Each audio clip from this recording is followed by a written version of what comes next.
Welcome back to the Hannahcast YouTube channel, and today I'm going to be giving you my early Oscar predictions. Now granted, this isn't really so early when compared to a lot of other Oscar pundits, but however, it's early for me because I never tried it this early, and plus, let's face it, there's a lot that we don't know, and honestly, for most of the above-the-line categories, I have no idea what I'm going to be talking about for a lot of these.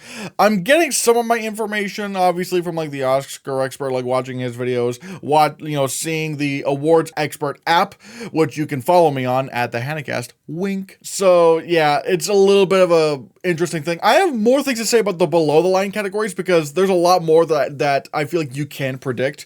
But regardless, let's start off with Best Picture. And to be clear, I'm going to be going through a lot of these categories. Like, obviously, I'm not going to be able to do documentary, international feature, or the short films, but for a lot, or even original song at this point. But for a lot of the other categories, I will be going over them. But still, Best Picture.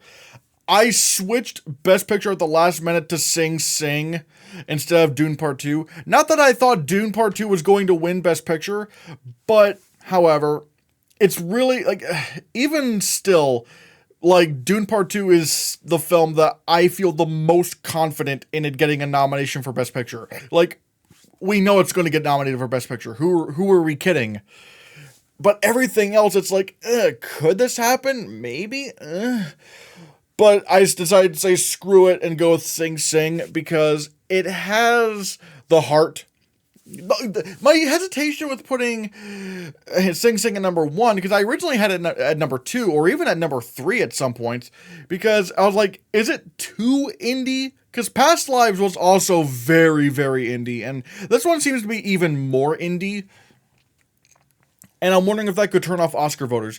But, however, one thing that people keep saying about Sing Sing is that it makes you feel good. And you know what?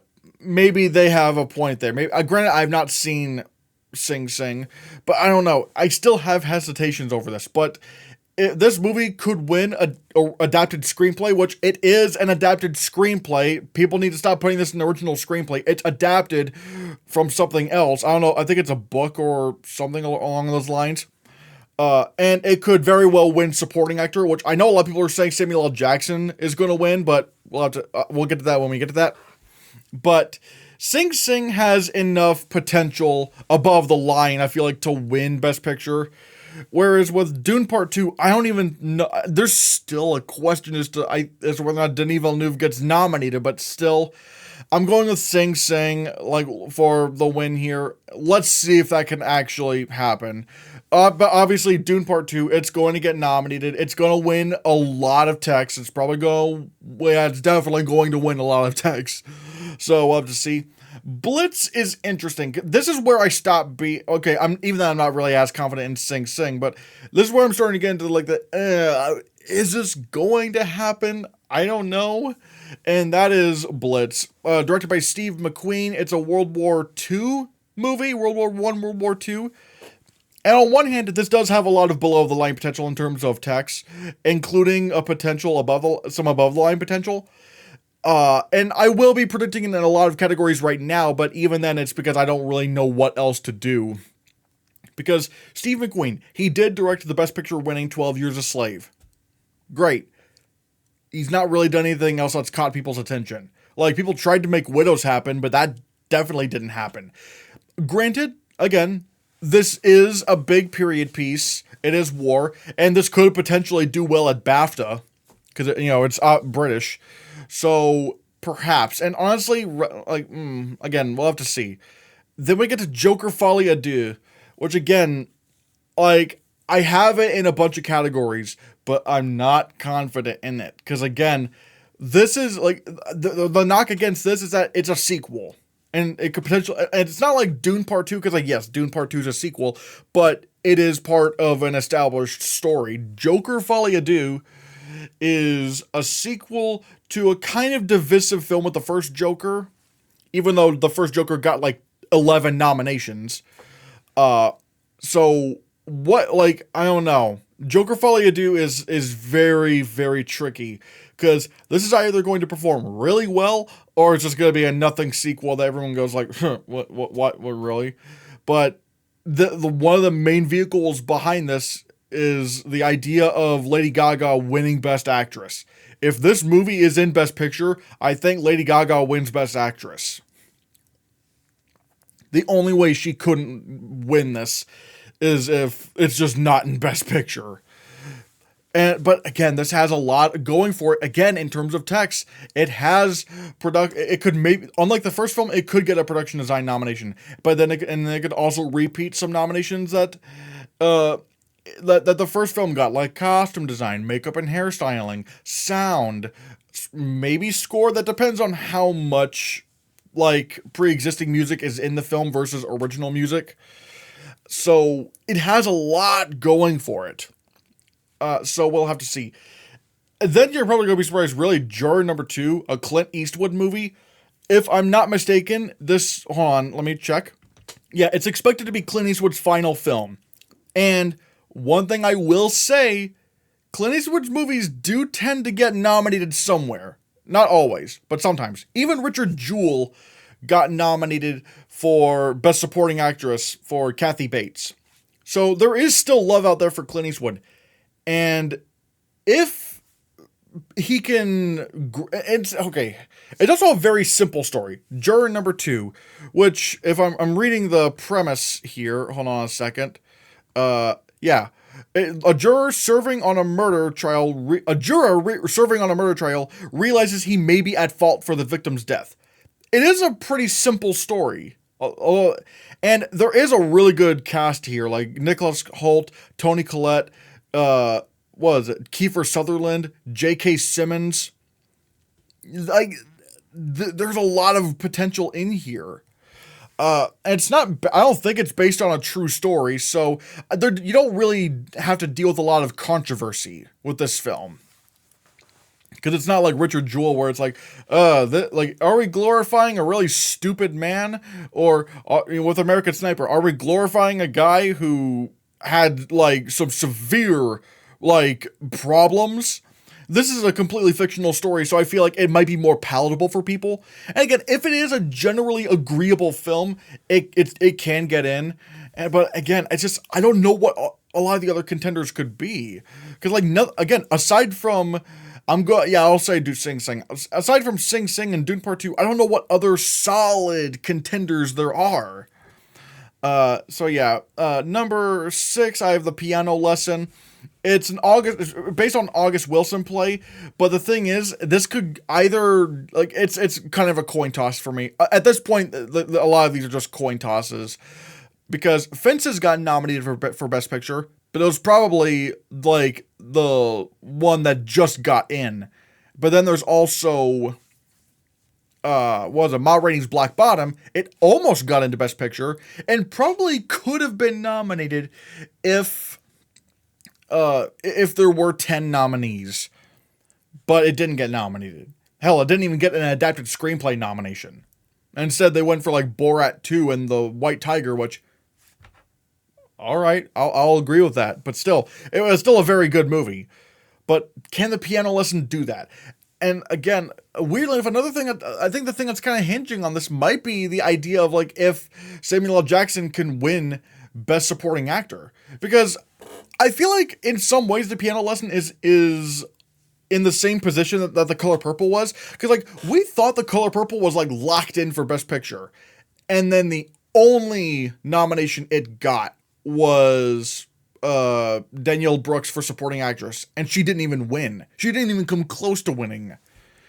So that's the thing. Like when it comes to stage adaptations, like it needs to be somewhat transformative or in some way. I don't know. But then again, how do you explain The Color Purple? Because the Color Purple is very cinematic. So I don't know what's going on. So the Piano Lesson, maybe. Dee Dee is another film that could maybe get in. It seems pretty agreeable amongst the critics and stuff. Like they really seem to pretty like it quite a bit. And there is a possibility that the one of the actresses could be in the running for supporting actress. There is some pushback, like from some people saying, well, it is a coming of age story. You know, could that get in?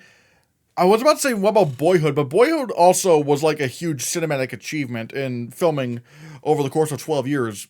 even though I didn't think the movie itself was very good, but still. And then there was also... what else was considered a coming of age? I guess maybe Moonlight was considered a coming of age story, probably. But like, I don't know, maybe. Again, it's tough. Then you got The Apprentice, which is like this story about Donald Trump in the 80s. Now, granted, this is also another interesting one because, you know, if this was Adam McKay directing this, then oh yeah, it would be like top 5 easily. But it's not. So I'm kind of interested to see where this goes. And again, I feel like a lot of this would depend on like if Sebastian Stan can actually get into Best Actor. Because I don't know why you would nominate a Best Picture. Like if you're nominating a biopic about Donald Trump, and the guy who's playing him isn't nominated, then I don't know. Again, it's tough. But also, would this be would this be too much of a hot button topic? Because we're in an election year, and honestly, like there is a very interesting question as to who's going to win. And I don't know. I think maybe the outcome of the election could determine, could potentially determine how passionate people are towards this movie. Like, you know, what if Trump wins? And they're going to go, oh, Trump won. We can't, we don't like that. We're going to push The Apprentice into Best Picture. Cause this is our chance to get back at him and stuff. I don't know. I don't know if I'm being ridiculous or whatever, but it's just tough with some of these. The Fire Inside, it's directed by Rachel Morrison, but the one reason why I have it in Best Picture is because Barry Jenkins is writing it. Now, granted, If Beale Street Could Talk didn't get nominated, but there is an interesting discussion to be had as to, you know, would If Beale Street Could Talk have been nominated if it was, if there were a locked-in 10 nominees, and there were 8 that year, and I think maybe Beale Street could have gotten in. But again, it's tough. So, because especially since I think it's like releasing in the summer, so it's like, is a summer release going to generate like that much buzz come Oscar season? I guess that would depend on like how much people love it. If this is like in a lot of like if there's like a really high score on like Letterboxd, then maybe it's time to really take it seriously. And the collaboration, I just have at number 10 because it does have some good potential. You do have, mainly because of Anthony McCarten. Anthony McCarten is a writer who almost always gets films nominated for Best Picture.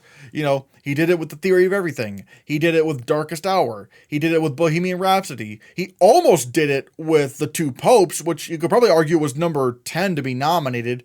I'm trying to think of anything else he may have done.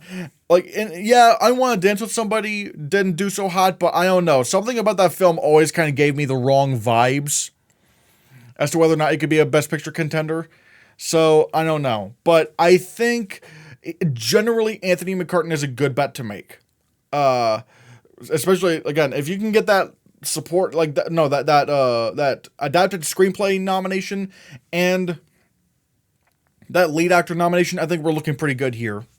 Some of the other ones, the Nickel Boys, I don't know, maybe, again, I don't know, I just know almost nothing about this film, and if it can truly get in. Conclave, maybe, but it is directed by Edward Berger, who directed All Quiet on the Western Front, but I don't want to get too, close to saying, oh, it's going to get nominated because it's Edward Berger. So we'll have to see about that. What else? Here is interesting because it's being directed by Robert Zemeckis, and already, I would normally be like, okay, so I'm not even going to consider this movie to be an option, because Robert Zemeckis is a very hit or miss director. But the screenplay is written by Eric Roth, and he's on a completely opposite trajectory. Like, his movies, every time he writes a movie, they get nominated for Best Picture. So that's a very good reason to consider it for Best Picture. Again, I might have to wait to see what the reviews are like, or even what the trailer's like. We'll have to see. But I mean, I can't believe I'm actually considering a Robert Zemeckis movie, but it's that Eric Roth stat that could maybe happen. Number 14 is Megalopolis. We're gonna see very soon what the response is gonna be like for Megalopolis, because this is either going to be like 10 plus nominations, or it's just gonna be, or maybe like, just not even being close to being it. Actually, this is the best. Actually, no, this is a good example. It's either going to get like be in Best Picture, 10 plus nominations, or it's going to be Napoleon or Babylon, where like it gets a few tech nominations, but ultimately it doesn't become a big thing. I don't know what's going to happen with Megalopolis, to be honest. I have no idea, because the studio execs are not loving this movie, but at the same time, I don't know. Studio execs are getting really dumber and dumber nowadays. I mean, good God. So I don't know if the judge, if it's good to use them as judgment. I mean, if they're the fact that, especially since like what it was like Warner Brothers is like potentially going to write off Coyote versus Acme, despite the fact that they got very positive test reactions. So it's like, I don't think studio executives have very good judgment anymore. So with I don't know if I really want to trust them when they say, "Oh, Megalopolis is a disaster." We'll have to see. Now, granted, Francis Ford Coppola is not on the best hot streak right now. He's just not. So I don't know what's gonna happen there. God. And let's see. Kinds of Kindness. Now, granted, Yorgos Lanthimos is on a very good hot streak right now with like The Favorite and Poor Things, even though I didn't like Poor Things. Poor Things did win 4 Oscars. But, however, one of the things that's making me go on Kinds of Kindness is that it is a anthology film. And that's kind of risky. It's like, is this really going to be a thing? Now, I guess, like, again, we'll have to see what happens when it's released and we get a more clear sense of what this movie is. But I don't know. The director, again, Yorgos Lanthimos, very good bet, generally a good bet to make, but this is just kind of like, we'll have to see what happens. Queer, let me see something about Queer. Okay, so it's directed by Luca Guadagnino. It's set in the 1940s Mexico City. It follows Lee, who has fled from a drug bust in New Orleans. I don't know how you pronounce that. In Mexico City, Lee wanders around the city's clubs and becomes infatuated with drug user Allerton, a discharged American Navy serviceman. Okay, this is like, I don't know. This is one of those movies where it's like, I don't know what's going to happen now.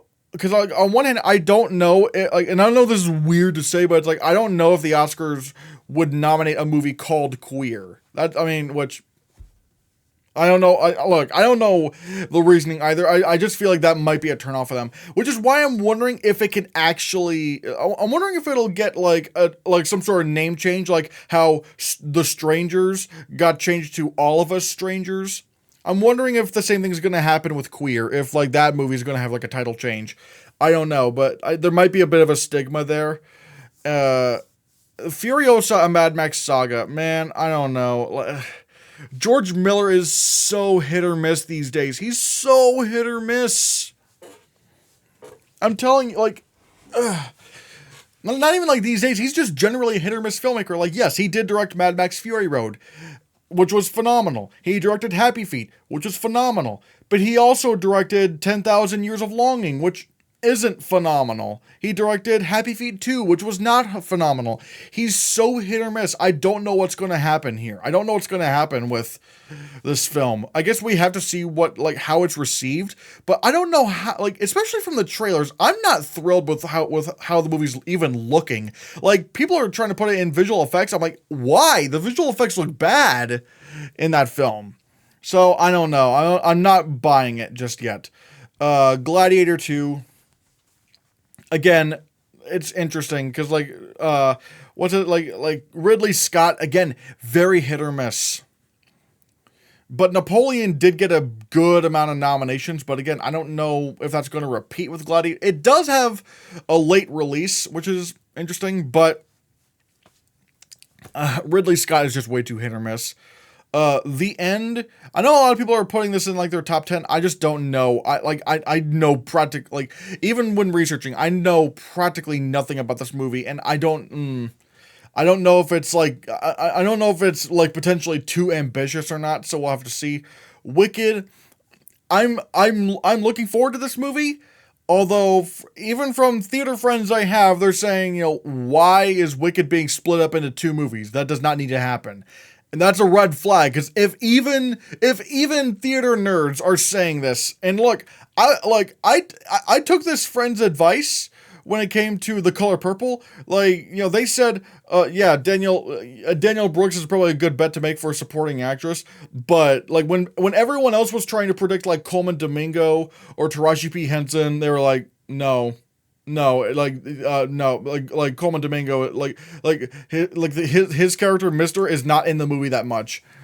It's not a good idea to predict him for a nomination. And sure enough, I was right.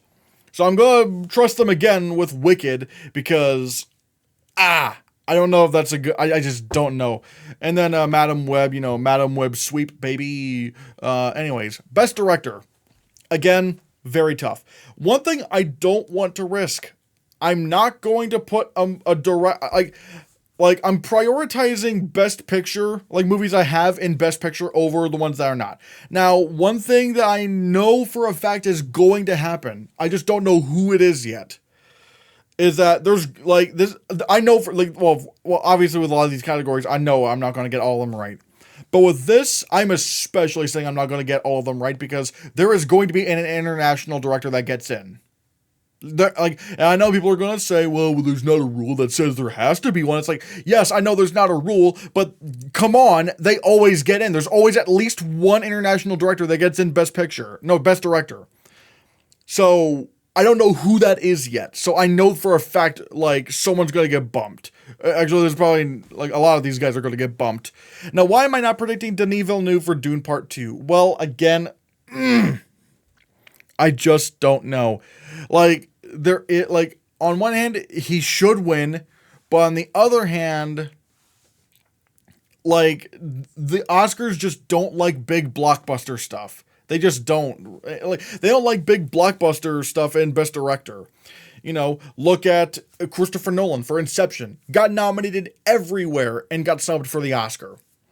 And then some other examples were Ridley Scott for The Martian. Then there was also, I wonder, maybe you can make an argument for Ryan Coogler for Black Panther, because like despite that film getting a lot of nominations everywhere, like one would think like he would be in the running for Best Director. But then there was also, what were some of the others? The first Dune, that didn't get a Best Picture that didn't get a Best Director nomination. What else was there? There was also, Avatar: The Way of Water. James Cameron looked like he was going to get a nomination. Didn't get in. Top Gun: Maverick. Despite Joseph Kosinski getting a DGA nomination, he didn't get nominated. And we tried to get ahead of the curve by saying Edward Berger was going to be nominated for All Quiet on the Western Front. And then that didn't happen. And instead it went to Ruben Östlund for Triangle of Sadness. And people were saying, well, that's because Edward Berger, hadn't made a name for himself. It wasn't because it was a big spectacle film. Okay, then why did Justine Triet get nominated the very next year for Anatomy of a Fall, despite the fact that no one had really heard of her? Like, I genuinely think it wasn't because of, it's because he wasn't like an established auteur director. No, I think it was because it was a big spectacle film. They don't like their big spectacle films in Best Director. And again, there was also Barbie. Barbie was also one. Again, big blockbuster kind of film. Did not get a Best Director nomination despite getting in almost everywhere except for BAFTA. That's why I'm hesitant on Denis Villeneuve getting a nomination for Dune Part 2. I think the Oscar experts said it best. If Denis Villeneuve is not winning any regional awards, then it's time to hit the panic button and you might want to take him out. And I think that's a good bet to make, where it's like, if he's not winning any kind of critics awards, get him out because like that, he's not safe. He's absolutely not safe. So why do I have Steve McQueen for Blitz? Well, he did direct 12 Years a Slave. It won Best Picture, but he didn't win Best Director. This film seems to be more of like a big directorial showcase. Like, if this is truly like a war movie of sorts, then I think that could help him. And also, there is the idea that he could maybe win BAFTA because British. So he could pull it off. And again, there is an argument to be made where the nomination tally for Blitz is really high. So that's kind of why I have him in at number 1 right now and not Denis Villeneuve, because I have more confidence that Steve McQueen could be nominated more than Denis Villeneuve. Then I have then we're getting the ones where I don't know what's going on. Todd Phillips for Joker Folie à Deux. Normally I would say, nah, it's a sequel, no. But the fact that I'm just going to say Joker 2. The fact that Joker 2 is doing a little bit more with its premise, like it's a sequel, it's a sequel, but it's also a musical, and it's like, especially when you look at the trailer for Joker 2, it looks very different from the first Joker. Like, it's a lot showier in its direction. On top of a film that was already kind of showy with its direction. And so if Joker 2 is in Best Picture, I think Todd Phillips is going to get a nomination. Sing Sing, Greg Quidar, I'm so sorry if I mispronounced your name. I feel like this is going to get a good amount of above the line nominations. Like, it's not good.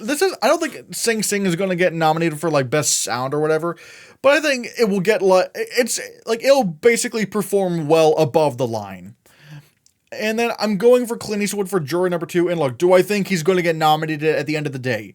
No, I don't. I don't think he's going to get nominated at the end of the day. But this is the best option I have right now, because I don't know who the international slot could be, and we don't even know who all the other contenders are going to be. So he's the best option I got right now, because again, there is a narrative in there where it's like, oh, this could be his last film. And if it is his last film and it is generally received well, I think it can get a handful of good above the line nominations. And director will probably come with that.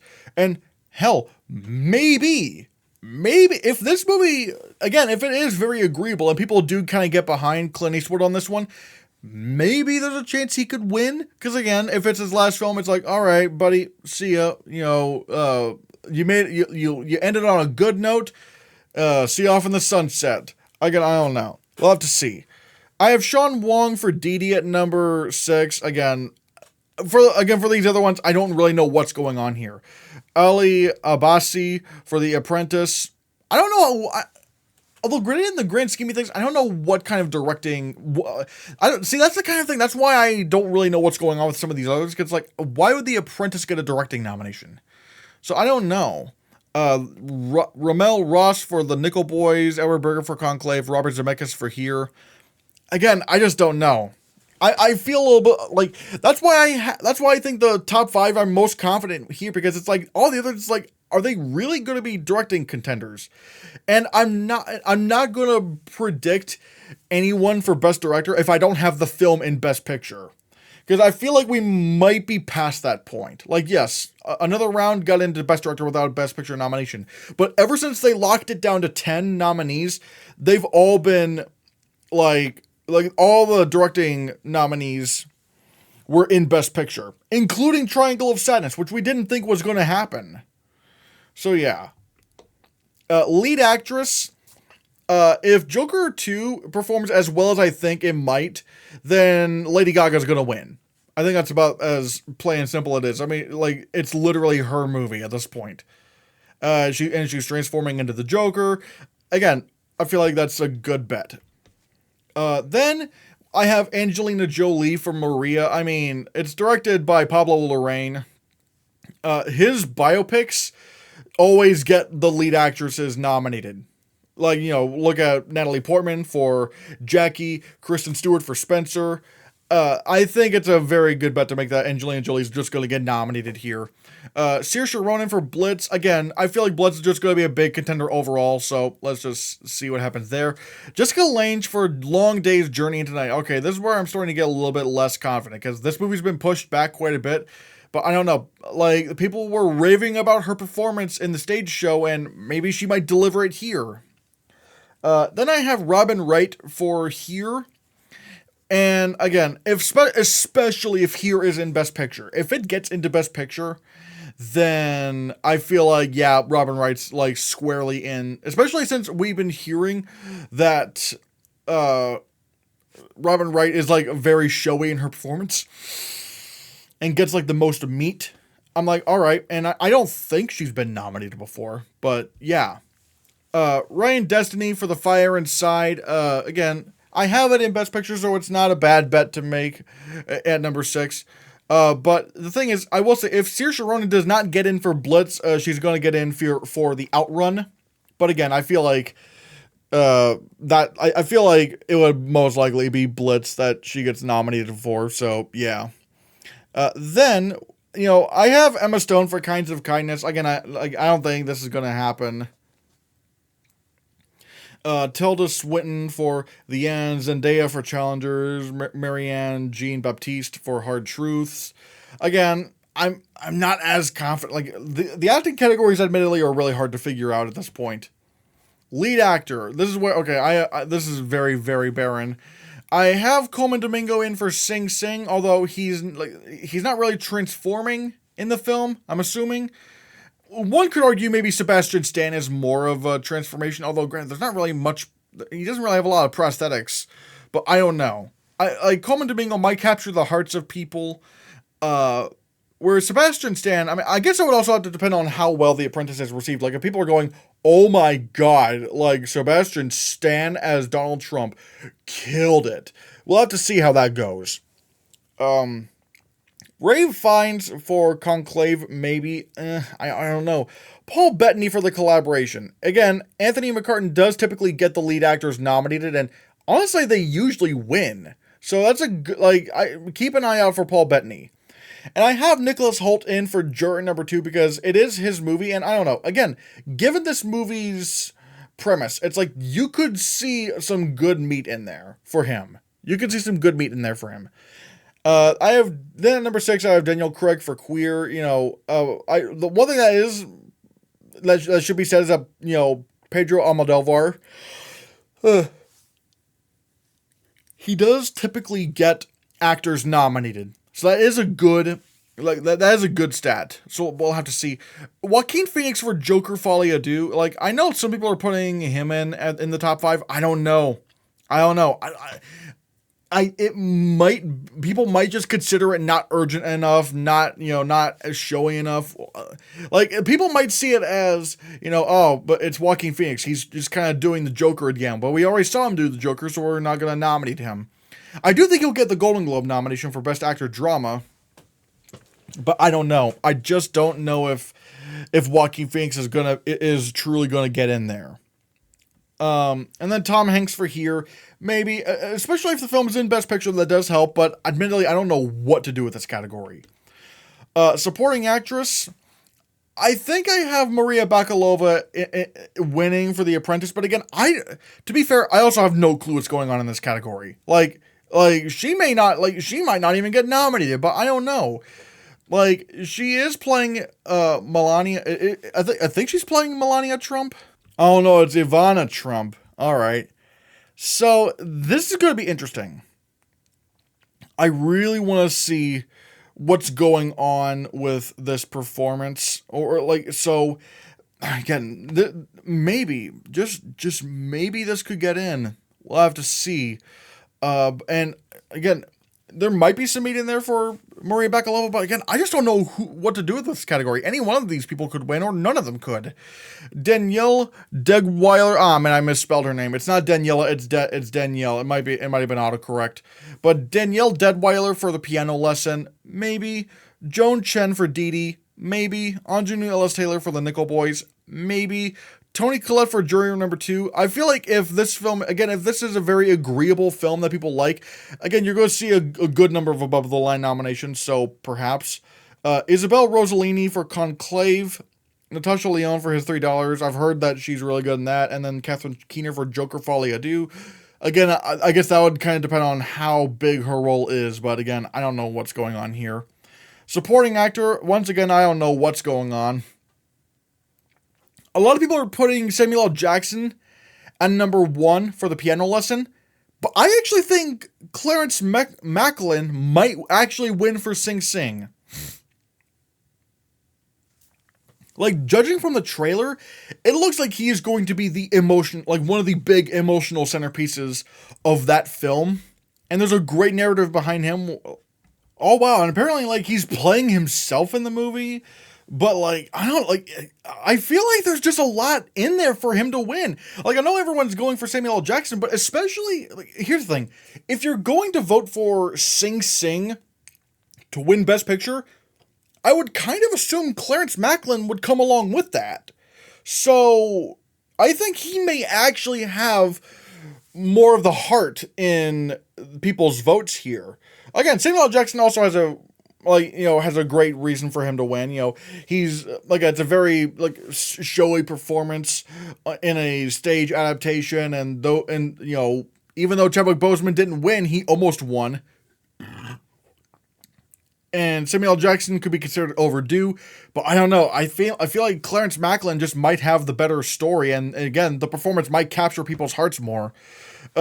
And then we get to somewhere, again, I'm not as confident. Jeremy Strong in The Apprentice. I guess this will have to depend on how strong The Apprentice is overall. J.K. Simmons in juror number 2. Now, you're probably wondering, wait, J.K. Simmons, what? But again, if juror number 2 performs very well, I would easily see J.K. Simmons coming along with it. I mean, no one saw J.K. Simmons coming for being in the Ricardos, and then it just happened. So that could maybe happen with juror number 2. And then Harris Dickinson for Blitz. Again, I don't know what's going on there. Again, it's a big film. Maybe he could get in. We'll have to see. Number 6, I have Brian Tyree Henry for The Fire Inside. Honestly, you know what? Yeah, you know what? I feel like this is a bit of a... I feel like I might want to switch Brian Tyree Henry and Harris Dickinson, although I can't really easily do that right now. So... fuck it. I'm gonna put Brian Tyree Henry at number 5 instead of Harris Dickinson. Because I don't know, like, with this kind of film, I feel like, that might be sort of, because he's playing a coach. So it might be kind of an inspiring performance. So we'll have to see. And then Kieran Culkin for A Real Pain. I don't know anything about this movie, and it is, Searchlight, but I just don't know. I think this might be a year where Searchlight just gets no Best Picture nominations. I just don't know how A Real Pain is just going to do, so we'll have to see. Then we're getting into some categories that I know a little bit more about. Honestly, given the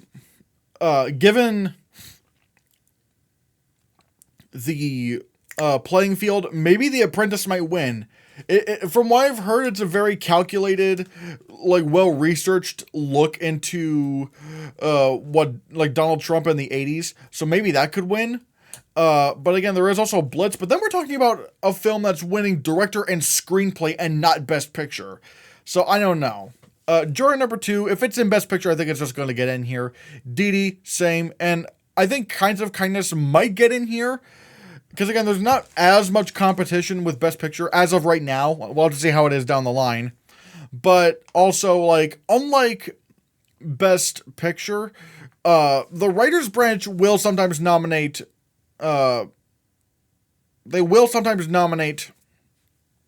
anthologies, like The Ballad of Buster Scruggs. So, maybe that happens. There is also challengers, A Real Pain... Hard Truths, although right now I might go with Kinds of Kindness for that 5th slot. Adapted screenplay. Okay, people need to get this through their heads. Sing Sing is adapted. It's based on an article. It's probably, they're going to count it as adapted, people. So, yeah. I think if Sing Sing wants to win Best Picture, it needs to win either director or screenplay. I don't think it's going to win director, so I think it's going to have to go with screenplay here.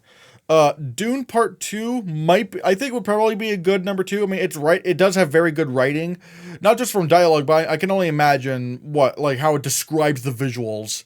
So that's all nice. Joker Folie à Deux, I think it might just be safely in there, like the first Joker. The Collaboration, Anthony McCartan, he, even when his movies don't get Best Picture nominations, like The Two Popes, he still got nominated for Best Adapted Screenplay. So there is that. The Fire Inside, I'm only putting it in here because it's Barry Jenkins. So yeah, and he's a very reliable.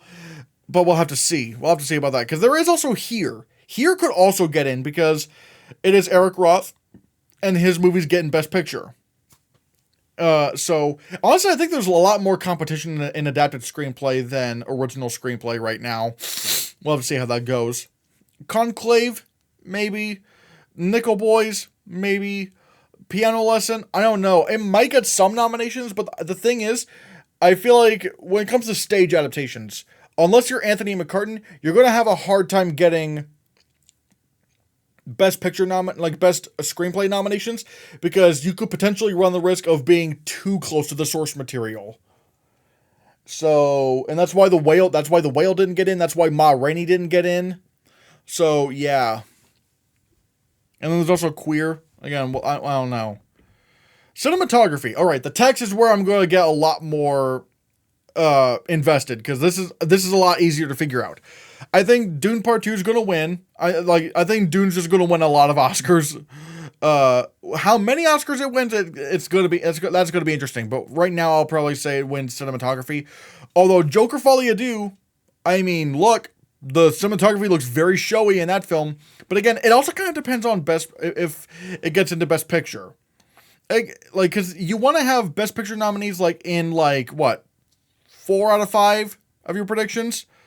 Sometimes they'll go 3 out of 5, but we'll have to see. Yeah.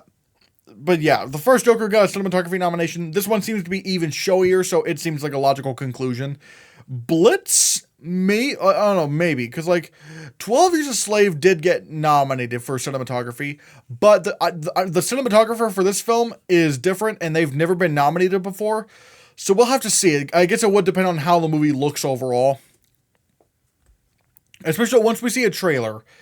Maria, I'm putting Maria in here because the cinematography is by Edward Lockman, and he's gotten 3 nominations, including El Conde, a movie that everyone forgot because the country that it came from was not didn't submit it for Best International Feature, so everyone thought, okay, well the Oscars are just gonna ignore it completely. Then the ASC happened, boom, they nominated El Conde, and then it got the Oscar nomination.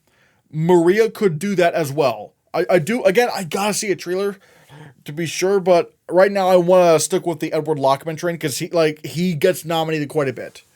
Megalopolis maybe could happen.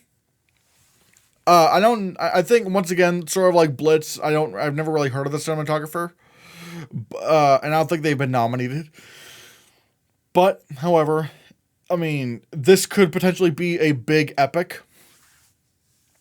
And it could, again, there's a lot of potential in there for text, admittedly. The Fire Inside, it's directed by a cinematographer, so maybe it might look really good, but also it might be very contemporary, and that doesn't usually grab the attention of the Oscars, so maybe not. Conclave, maybe. Nosferatu, it is from the same cinematographer who did The Lighthouse, but this film is not in black and white, so I don't know if that's going to happen. And Gladiator 2, I mean, I'm expecting Gladiator to maybe make it to a lot of BAFTA shortlists in terms of, what it could get nominated for, but we'll have to see. Film editing. All right. I have Dune Part 2 in, Joker Folie à Deux at number 2, Blitz at number 3, The Apprentice at number 4. Granted, admittedly with The Apprentice and Conclave, after Blitz, I don't really know what to do because I don't know a lot of the... Because, I don't think Sing Sing is going to be that kind of film that gets a film editing nomination. But I don't know what would be. So The Apprentice, maybe it depends on, how long the movie stretches. In terms of, the scope of its story. Conclave, maybe. Again, I don't know. Here, Juror number 2... see what I'm saying? Something like Juror number 2, I just don't know why that would get a film editing nomination. So... yeah, The Fire Inside, some people are going to go with Furiosa, but I think Furiosa only gets in if it's in Best Picture for that kind of a film to get nominated. And Sing Sing, like I said, I don't think that's going to be a big player. Like, at least in film editing, I should say. I don't think it's going to get anything below the line, aside from maybe score and maybe song if there are songs. Production design, Dune Part 2. I think it's a good bet to make. It's probably going to win. Although Joker 2 again seems to have some very showy musical sets, so like keep an eye on that. Megalopolis, there's probably gigantic sets in this film, so that's probably worth taking a look at. Blitz, again, World War II film or World War I film, I don't know which one it is. That seems logical. And Gladiator 2, I mean, considering what kind of movie it is, it's probably going to have some gigantic sets. So yeah, that might happen. I have Wicked in at number 6 because the production designer is Nathan Crowley, who got in for a lot of Christopher Nolan movies. And look, it is a big like fantasy musical epic, so it might get in for that. Another possibility is Beetlejuice, but I'm really curious to see if the Academies were going to bite on that film. Nosferatu, here, Furiosa, again, period fantasy films, those are some good bets to make. Costume design. This is where I think maybe Joker Folie à Deux could actually win, because it, again, very showy. And if we're talking about a movie with like Lady Gaga, the costumes are going to be like, for a movie that might be in Best Picture, it might get a ton of nominations, and Lady Gaga could win Best Actress. I think there is a good chance that Joker 2 could maybe win costume design. Again, some of the other ones, you have Dune, Megalopolis, Blitz, Wicked. I think costume design might be Wicked's only nomination, because the costumes do look very impressive. But then there's also Maria. But again, like, Spencer didn't get in, but Jackie did, so it's like, eh.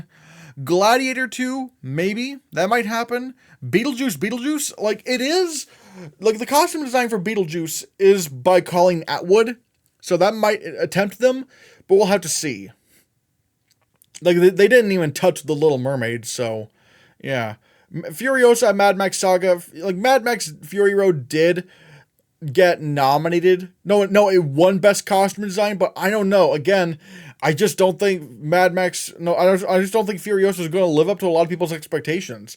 And The Apprentice, I don't know why I have that in there. I guess I kind of want to just round it out to 10. Makeup and hairstyling. All right, this is going to be interesting. Dune Part 2 might win this. I think, as of right now, I'll go with Dune Part 2. Although there is an argument to be made that you want to go with something that has the lead acting performance win, or like some sort of acting performance win, which I guess in this case would be Lady Gaga. But admittedly, the first Joker didn't even win Best Makeup, despite Joaquin Phoenix winning Best Actor. So we'll have to see. But Dune Part 2, I'm kind of thinking that might win right now. But the other nominees, I'm thinking A Different Man is a possibility. Joker Folie à Deux, again, it's interesting because it's like the Oscars usually they don't usually go with films that don't have prosthetics, but Joker didn't, but they still went with that. But I don't know. Ooh. We'll have to see. We'll have to see how that goes. And is it going to be considered like not enough? One that I do want to see people putting on their nomination predictions: Sasquatch Sunset. Look, this is one of those movies that like has crazy makeup and will probably just get nominated because of the makeup alone. Look at what was it? Golda. I called Golda like way early on in the year for it to get nominated, and and everyone called me crazy because everyone's like, no one's seen that movie. There's too much controversy. And then it got nominated anyway. Then there was also Coming to America, the sequel to Coming to America. I predicted that would get nominated, and then sure enough, it happened. The Oscars like crazy makeup. They like crazy prosthetics and stuff. And Sasquatch Sunset is just a lot of that. And then there's Beetlejuice, which is really interesting because the first Beetlejuice won Best Makeup and Hairstyling. But at the same time, the Oscars have changed. They don't really like horror movies. Would Beetlejuice be considered a horror movie? I don't know. Because like they'll shortlist horror movies quite a bit, but they don't really give them the win. So I don't know what's happening. I'm gonna right now say Beetlejuice gets a nomination, but I don't. There is also Megalopolis. Megalopolis could maybe also get a nomination. Again, I think it would depend on how many people with prosthetics there are. Furiosa, maybe. But again, I don't know how many prosthetics are in that film. Again, think of the prosthetics. I even said, I called it when I said that Barbie was not going to get a nomination because, yeah, there's a lot of hairstyling, but they don't care about hairstyling. They care about prosthetics. So I don't know if Furiosa is going to do it. Nosferatu might make the short list, but again, that's definitely a horror movie. I'm on the edge on saying whether or not Beetlejuice is a horror movie, even though it's a comedy, but it's like a horror comedy. It's like, what do I think about that? Nosferatu is absolutely horror, and they're not going to touch that. Even if they shortlist it, they won't nominate it. Wicked, maybe. Again, it would depend on the prosthetics. Like, I've seen some people saying, oh yeah, Wicked's easily going to get a nomination, but I'm like, again, where are the prosthetics? And some people are saying, well, they made Cynthia Erivo green. I'm like, and that's it? They just painted her face green? That's not enough. And you know that's not enough. Like, they're not going to go with something that has primarily hairstyling. You gotta think of the prosthetics element of it. Deadpool and Wolverine, maybe, depending, because there's probably going to be some big cameos in the film, but I guess it will also depend on who those cameos are. I'm kind of saving it in there, see what happens.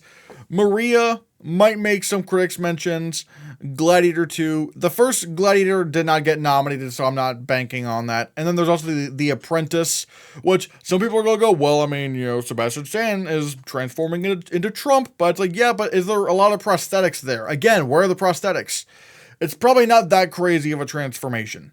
All right, now we get into visual effects. Let's go, the category that I've been waiting for the most, because I have a lot to say about this.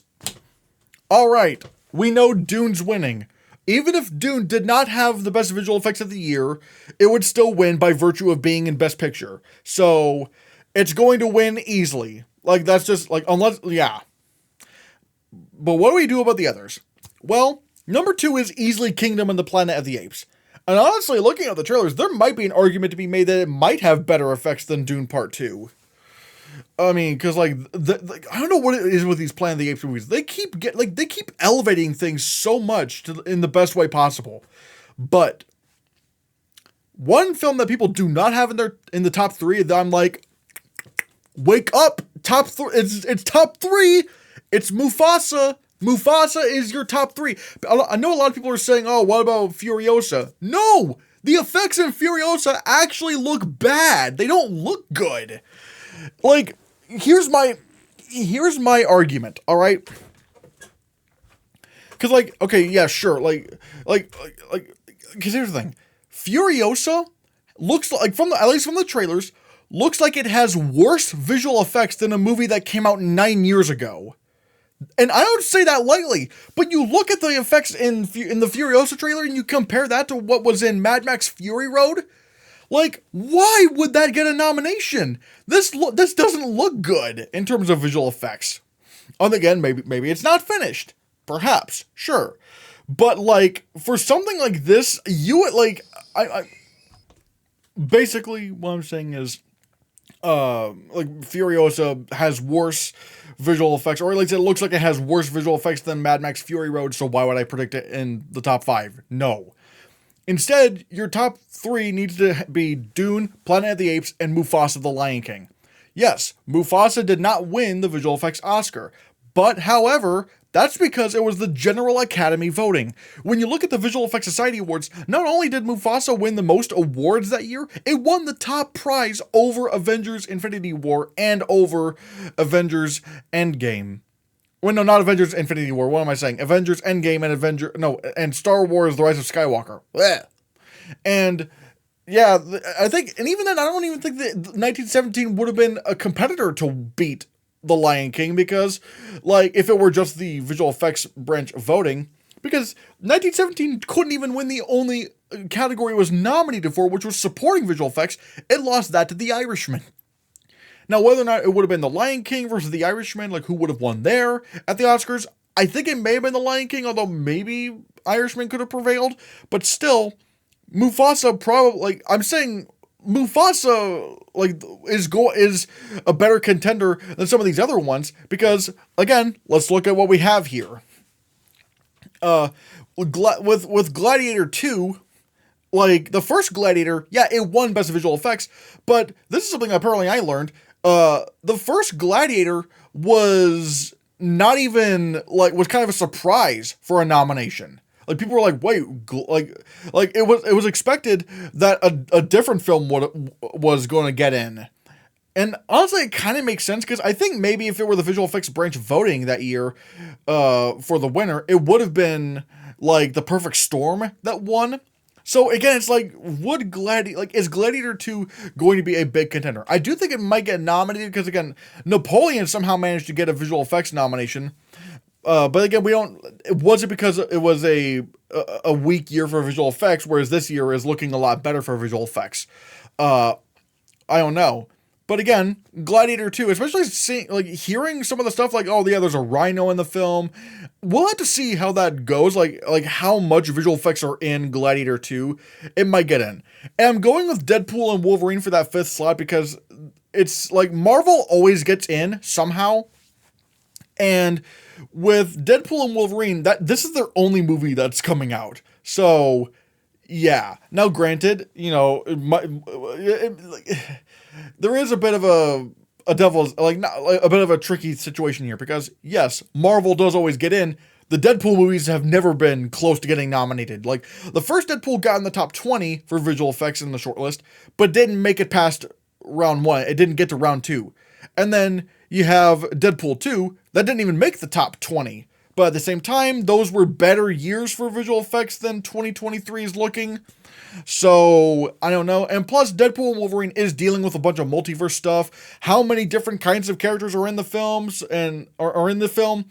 And what kind of crazy visual effects sequences are we looking at? That's why I'm kind of saying Deadpool and Wolverine's going to get nominated. But again, your top 3 need to be Dune, Planet of the Apes, and Mufasa. All 3 of these films are tried and true franchises that did very, very well at the Visual Effects Society. Especially, again, including the first Lion King. So I feel like you need to have these in your top 3. Again, Furiosa, I just don't think so. Furiosa just does not have as good visual effects as the first one, at least from what the trailers are looking at. I just don't believe in Furiosa. If it's outside of the top 5, you're probably wondering, what is War of the Worlds? Well, apparently there's a War of the Worlds movie coming out this year, and it's actually directed by a guy who was a visual effects person. Now, I want to keep my eye on this because movies where the visual effects, movies where it's being directed by someone who has experience in visual effects, that is a very, very good stat to have. Because look at what you have. You have Godzilla -1, which won the Oscar. You have any of James Cameron's movies. Fun fact, James Cameron was a visual effects guy before he became a director. Then there was also... Oh yeah, and Gareth Edwards and Neil Blomkamp. Other examples of directors that came from a visual effects background. And so, with War of the Worlds, we need to keep our eyes on this. At least until we see a trailer. If the trailer comes out and it's the visual effects just aren't looking that good, it's alright. But, if they are looking very good, keep an eye out for War of the Worlds. Because again, movies that are directed by visual effects artists usually have a very good leg up, at least in the shortlist. So there is that. Here, I might put in the shortlist. Here's the thing: if I'm putting a movie in the shortlist, that means I'm putting it in the, if I'm putting a movie in the top 10, that means I'm putting it in the shortlist. So, I have here, a lot of people are saying, well, it's Robert Zemeckis and it's doing de-aging and the visual effects branch likes de-aging. Do they, though? That's the thing, do they, though? Because I'm remembering the times where the visual effects branch nominated de-aging effects, and the only time I can really remember that they did that was with The Irishman. Yeah, there was Benjamin Button, but that was more aging Brad Pitt up. And with Captain America the Winter Soldier, again, aging Agent Carter up. So, but like, again, all the other times where they did de-age the actors, look at Captain America Civil War, look at Ant-Man, look at what was it? Oh yeah, Gemini Man. Look at Indiana Jones and the Dial of Destiny. Look at like all these times where like they're de-aging actors. It's like, or even Captain Marvel. All this stuff, they don't really nominate de-aging that much. So I do think here could probably end up being on the shortlist for visual effects. But honestly, like the Academy doesn't really care if you de-age actors all that much. They don't really go for de-aging that much. So there is that. Godzilla and Kong: The New Empire. I mean, I don't know. It might make the short list. God. And then there's Wicked. Late release. I think it's a December release. Okay, it's a November release, but it's still a late release. One thing I do want to look at though is late releases. Look at late release dates because I think that's why we see a lot of like crazy things get in the shortlist. Like Poor Things getting in the shortlist for visual effects, despite that like not getting any Visual Effects Society Award nominations. Again, Poor Things getting in, Rebel Moon getting in. What were some others in the past that got in the shortlist? Oh yeah, Cats got in the shortlist. Night at the Museum, Night at the Museum, Secret of the Tomb. I think what all these movies have in common, they are December releases, or like late in the game releases, and the visual effects people probably hadn't seen those movies, and they're like, well, we might as well just put them in the shortlist in case we're not able to see these movies in time. Therefore, when putting them in the shortlist, we will be able to see them, or at the very least see like visual effects breakdowns before, voting has to start. And so because like that probably, again, that would explain why something like Poor Things got in the shortlist, whereas Everything Everywhere All at Once didn't. Because by the time by the time the shortlists were ready to be voted on, the voters had already seen Everything Everywhere All at Once. Everyone had seen Everything Everywhere All at Once. And so at that point, they were like, okay, well, we know Everything Everywhere All at Once doesn't really have Oscar-worthy visual effects, so we're not going to shortlist it. Whereas with Poor Things, they probably hadn't seen the movie yet. And that's why it didn't ultimately get a nomination.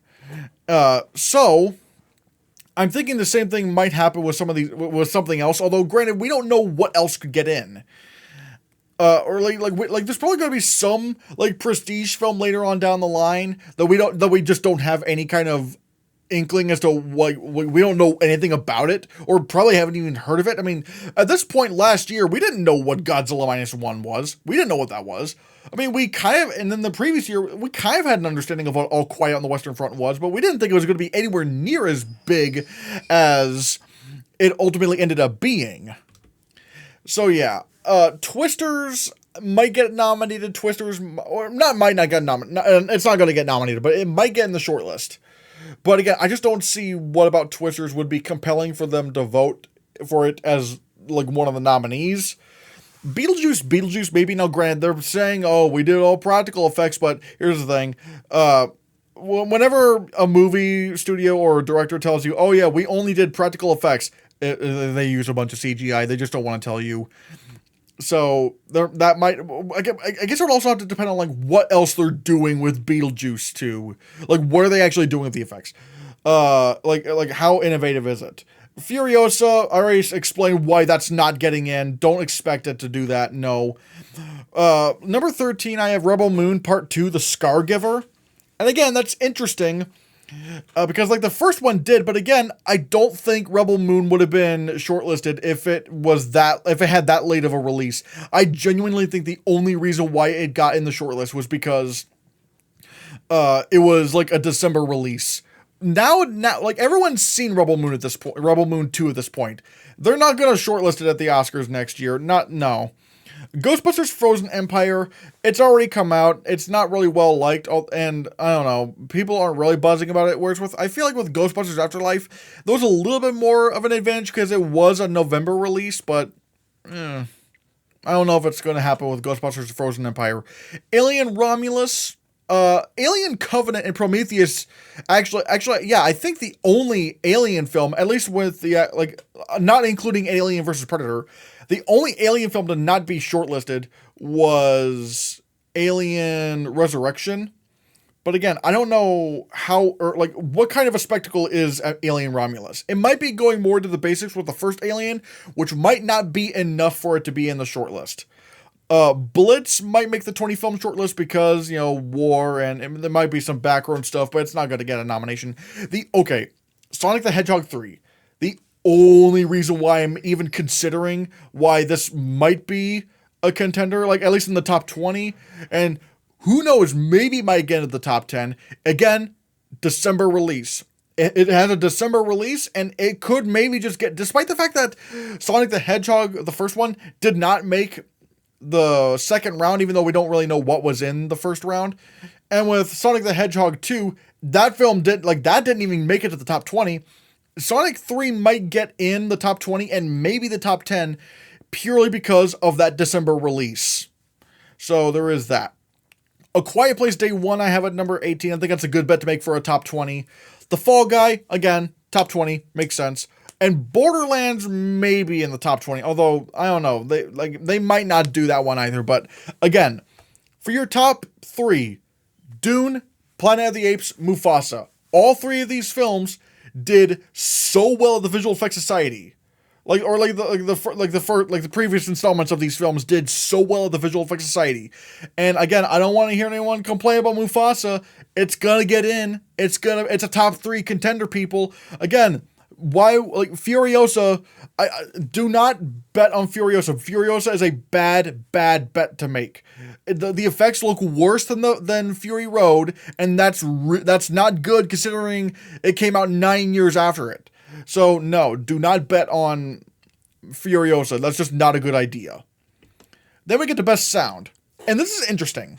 Dune Part 2, I think, just might win it again. Joker Folie à Deux, again, the first film got got both sound nominations. And plus, this one's a musical, so there's more of an incentive. Blitz, again, I think that's a good bet to make, especially if this is a war film. Gladiator 2, maybe. I think that's also a decent bet to make. And then there's also A Quiet Place Day 1. I was hesitant to put this in here because the second Quiet Place did not get nominated. But at the same time, this is dealing with what the Alien Apocalypse was like before everyone accepted it. Meaning, there is going to be a lot of, big sound stuff. And honestly, when watching the trailer for A Quiet Place Day 1, I was paying attention to the sound a lot more than I was for A Quiet Place Part 2. So, I feel like maybe, A Quiet Place Day 1 may actually have an advantage here because there might be more sound stuff going on there. Civil War might make the shortlist at number 6. I mean, it is a very popular, big film, so that might happen. Megalopolis, again, if it's a big tech player, it could just show up here.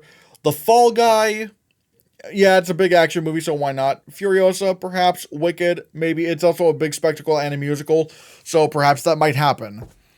Then we get to original score. This is interesting because the thing is, you want to go with mostly Best Picture nominees, but at the same time, I don't know what else could be big contenders in score. And the reason why I say you want to go with Best Picture nominees is because no one was thinking American Fiction was going to get a nomination for score. No one thought that was happening. And then it ended up happening. And so I kind of realized, especially whenever the shortlist comes out, I am going to prioritize the Best Picture unless John Williams shows up somewhere or something like that.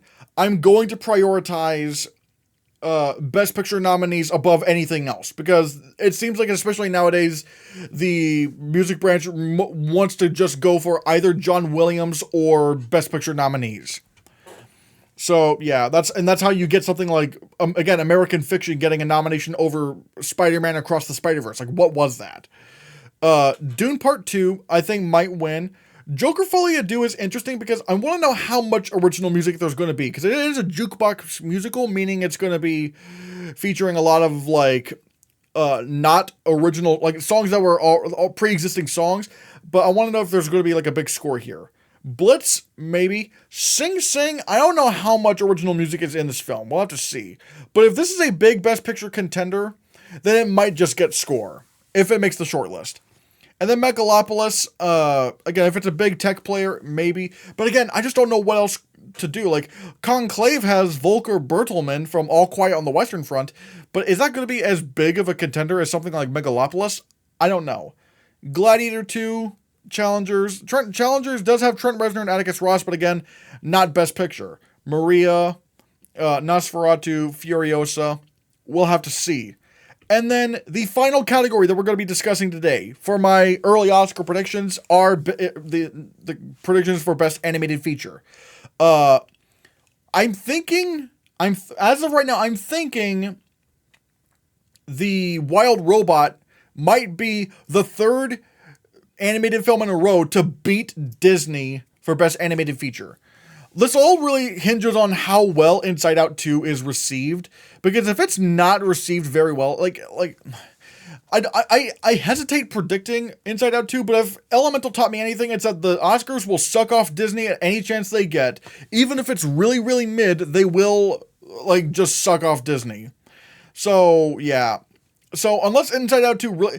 Because the thing is, the first Inside Out was phenomenal, and it even got a Best Original Screenplay nomination. This one is not written or directed by Pete Docter. Pete Docter's not behind this one. So I'm worried. Why are they doing a sequel to Inside Out 2, and yet the guy who made Inside Out as good as it was is not even directing it? I'm concerned at this point. I'm going with The Wild Robot because at least from the trailer, The Wild Robot looks phenomenal. I mean, yeah, does the lesson look in the grand scheme of things, does it look like stuff we've seen before? Maybe. But the way it's being presented, it might be somewhat like something like Guillermo del Toro's Pinocchio, where it's like, yeah, we've seen this kind of story before, but it's done in such an artful way that it actually feels new. I'm thinking that might be The Wild Robot. And it does look fantastic. Then at number 3, I have The Lord of the Rings, The War of the Rohirrim, which is an anime Lord of the Rings movie. Now, granted, anime is a bit of a... is that going to happen? Because the Oscars... granted, they did just give The Boy and the Heron Best Animated Feature, but then at the same time, that's also Hayao Miyazaki, and he's like the king of... debated, like some people consider him to be like the king of animation right now. So what are they going to do about Lord of the Rings? We'll have to see. If this movie's received very, very well, I think, especially since Lord of the Rings already does have that prestige to it, that might happen. Orion in the Dark, I think maybe more people should have their eyes on this. Because granted, people don't seem to love it, but it does seem to be very agreeable. And if you're agreeable enough, you seem to get into Best Animated Feature. And then I have Memoir of a Snail. Memoir of a Snail. This was, apparently it was kind of announced that it was going to be coming out this year. And it's from the same director of Mary and Max. And I think, this film might actually get in. I think it might be one of those, independent animated films that does manage to get in. Although there are a lot of other films that could do that. There is also The Most Precious of Cargoes, Chicken for Linda, maybe The Polar Bear Prince I have down at number 12, but we'll have to see how those turn out. Number 6, I have an untitled Wallace and Gromit sequel. Chicken Run Dawn of the Nugget did not get a nomination, and I luckily did back out of my prediction of that at the last minute. But we'll have to see how Wallace and Gromit does. So, yeah. What was it? Moana 2 I have at number 9 because I'm very concerned about this film. I'm also kind of concerned about Inside Out 2, but they're going to nominate some Disney movie. And I think Moana 2 might be on the chopping block. Because this was originally supposed to be a TV series. This was supposed to be the Moana TV series that they announced, but then they went, we'll just make it a movie.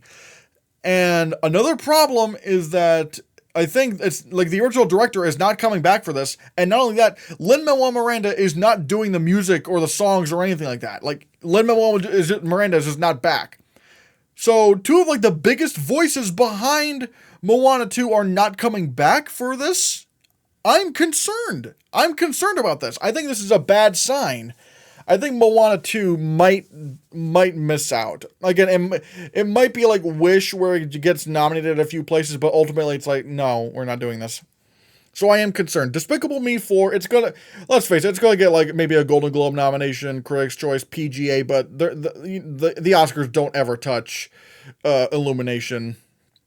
Transformers 1, even if this movie is amazing, even if Transformers 1 is amazing, which I think the story has some potential to be amazing. It could be like a Moses story in there, a Moses Ramesses kind of thing. I don't think Transformers is going to get nominated because, like Teenage Mutant Ninja Turtles, Mutant Mayhem, I think the fact that it is Transformers might just keep it out. They might just go, nope, we're going to Lego movie you. So, yeah. Again, The Polar Bear Prince at number 12, and Kung Fu Panda 4 at number 13. Man, this is a shame. People just did not really care for Kung Fu Panda 4. I was willing to give this movie the benefit of the doubt in predictions, but it's like, no, people don't care about this movie, so it's not going to get a nomination. And folks, those are my first of the year early Oscar predictions. Thank you so much for watching.